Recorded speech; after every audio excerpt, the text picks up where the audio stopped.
ఛానలుకి స్వాగతం. ఈరోజు ఈ వీడియోలో మనం కన్యా రాశి వారి యొక్క జాతకం గురించి తెలుసుకుందాం. వీరి జీవితానికి సంబంధించినటువంటి ప్రధానమైన అంశాలు ఏంటి, అలాగే 2025వ సంవత్సరం ఏప్రిల్ 7వ తేదీ సోమవారం యొక్క దినఫలాలు కన్యా రాశి వ్యక్తులకి ఏ విధంగా ఉంటాయి. ఈ రోజు దినఫలాల ప్రకారం మధ్యాహ్నం 3:20 తర్వాత ఒక శుభవార్త మీరు వింటారు. అయితే ఎటువంటి శుభవార్త మీరు వింటారు, అలాగే కన్యా రాశి వారికి ఎటువంటి అనుకూల ఎటువంటి ప్రతికూల ఫలితాలు ఈ రోజు దినఫలాల ప్రకారం మీరు అనుకున్న పనులు కాక బాధపడుతున్నారా? శ్రీ కొమురవెల్లి మల్లన్న స్వామి జ్యోతిష్యాలయాన్ని సంప్రదించండి. ప్రేమించిన వారు దూరం కావటం, భార్యాభర్తల మధ్య సమస్యలు, డబ్బు సమస్యలు, కోరుకున్న వ్యక్తి దగ్గరికి రాకపోవటం, వ్యాపారంలో నష్టం రావటం, చదువు, ఉద్యోగ సమస్యలు, ఇంకా ఎటువంటి సమస్యలు ఉన్నా తీరని సమస్యలకు కూడా ప్రత్యేకంగా శ్రీ మల్లన్న స్వామి ఆశీస్సులతో జ్యోతిష్యం చెబుతున్నారు. దూరంలో ఉన్నవారు ఫోన్ లేదా వాట్సాప్ ద్వారా సంప్రదించండి. Phone number 8897741766. ప్రతికూలతలు అనుకూలంగా మార్చుకోటానికి చేయవలసినటువంటి దేవతారాధన కాని పరిహారాలు కాని ఏంటి, ఈ పూర్తి వివరాలు అన్నీ కూడా ఈరోజు ఈ వీడియోలో వివరంగా తెలుసుకుందాం. వీడియోలోకి వెళ్లే ముందు మా చిన్న రిక్వెస్ట్ ఏంటంటే, ఇదివరకు మా ఛానల్ని మీరు సబ్స్క్రైబ్ చేసుకోనట్లయితే సబ్స్క్రైబ్ చేసుకోండి. అలాగే పక్కన ఉన్న గంట సింబల్ మీద ఆల్ అప్డేట్స్ ని క్లిక్ చేయండి. అప్పుడే మేము అప్లోడ్ చేసే ప్రతి వీడియోకి మీకు నోటిఫికేషన్ అనేది వస్తుంది. ఇక వివరాల్లోకి వెళ్తే కనుక కన్యా రాశి అనేది రాశి చక్రంలో 6వ రాశి. ఉత్తర 2, 3, 4 పాదాలు, హస్త 1, 2, 3, 4 పాదాలు, చిత్త 1, 2 పాదాల్లో జన్మించిన వ్యక్తులు కన్యా రాశిగా పరిగణించబడతారు. ఈ రాశి అధిపతి బుధుడు. ముందుగా వీరి యొక్క వ్యక్తిత్వాన్ని మనం గమనిస్తే వీరు రహస్య స్వభావులు, ప్రాక్టికల్ మైండ్ ని కలిగి ఉంటారు. చాలా సిస్టమాటిక్ గా కూడా ఉంటారు.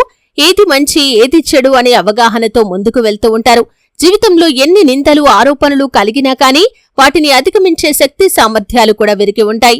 అయితే ముఖ్యంగా 2025వ సంవత్సరం ఏప్రిల్ 7వ తేదీ సోమవారం యొక్క దినఫలాలు కన్యా రాశి వ్యక్తులకి చూస్తే మధ్యాహ్నం 3:20 తర్వాత ఒక శుభవార్తనైతే వింటారు.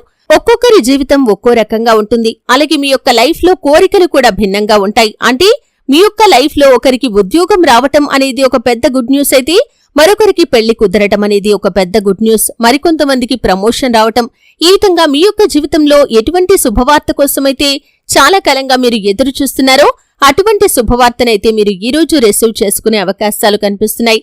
ఉద్యోగార్థులకి చక్కటి ఉద్యోగ అవకాశం లభించటం, ఉద్యోగస్తులకి ఆర్థిక పెరుగుదలకు సంబంధించి లేదా ప్రమోషన్ కి సంబంధించి గుడ్ న్యూస్ రావటం లేదా పై అధికారుల ప్రశంసలు దక్కటం, అలాగే వ్యాపారస్తులకి ఒక చక్కటి వ్యాపార అవకాశం రావటం కానీ, లోన్ల కోసం ఎదురు చూస్తున్న వారికి లోన్లు శాంక్షన్ అవ్వటం కానీ, నూతన వ్యాపార పెట్టుబడులకు డబ్బు సమకూరటం కానీ ఈ విధంగా జరగటం, విదేశాలకు వెళ్లాలి అనుకునే వారికి పరిస్థితులు అనుకూలించటం, ఈ విధంగా ఎటువంటి గుడ్ న్యూస్ కోసమైతే చాలా కాలంగా మీరు ఎదురు చూస్తున్నారో ఆ గుడ్ న్యూస్ నైతే ఈరోజు రిసీవ్ చేసుకోబోతున్నారని చెప్పుకోవాలి.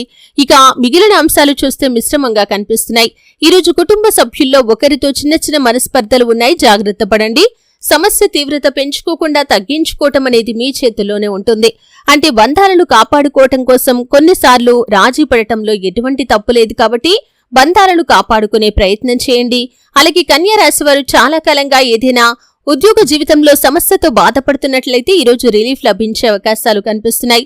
అనారోగ్య సమస్యలతో బాధపడుతున్న వారికి కాస్త ఉపశమనం లభిస్తుంది.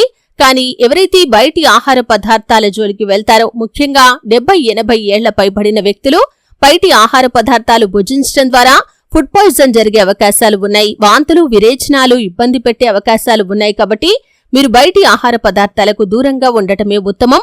ఒకవేళ తినాల్సి వస్తే పరిశుభ్రత లేని చోట అస్సలు తినకండి. ఇది మీకు అనారోగ్య సమస్యలను తెచ్చిపెడుతుంది. అలాగే కన్యా రాశి వ్యక్తులు ఎవరైతే చాలా కాలంగా ఏదైనా కుటుంబ సభ్యులకి సంబంధించినటువంటి సమస్యతో బాధపడుతున్నట్లయితే ఈరోజు ఆ సమస్యకు పరిష్కారం కూడా లభించబోతుంది. ఈ విధంగా మిశ్రమమైన ఫలితాలు ఈరోజు దినఫలాల్లో కన్యా రాశి వ్యక్తులు చూస్తారు. ముఖ్యంగా మధ్యాహ్నం 3:20 తర్వాత మాత్రం ఒక గుడ్ న్యూస్ ని మీరు వినబోతున్నారు. ప్రతికూలతలు అనుకూలంగా మార్చుకోవడానికి శివారాధన తప్పనిసరిగా చేసుకోవాలి. హనుమాన్ చాలీసా పఠించండి. మీ శక్తి మేరకు దాన ధర్మాలు చేయండి. అపారమైన పుణ్యఫలాన్ని ఖచ్చితంగా మీరు పొందుకుంటారు. ఆర్థిక స్థితి అనుమతిస్తే ఒక దేశీయ గోమాతను దానం చేయండి. ఆవును దానం చేయటం ద్వారా కూడా అద్భుతమైన పుణ్యఫలాన్ని ఖచ్చితంగా మీరు పొందుకుంటారు. చూశారు కదండి, వీడియో నచ్చితే ఖచ్చితంగా లైక్ చేయండి. మరిన్ని మంచి మంచి వీడియోల కోసం ఇప్పుడే మా ఛానల్ని సబ్స్క్రైబ్ చేసుకోండి.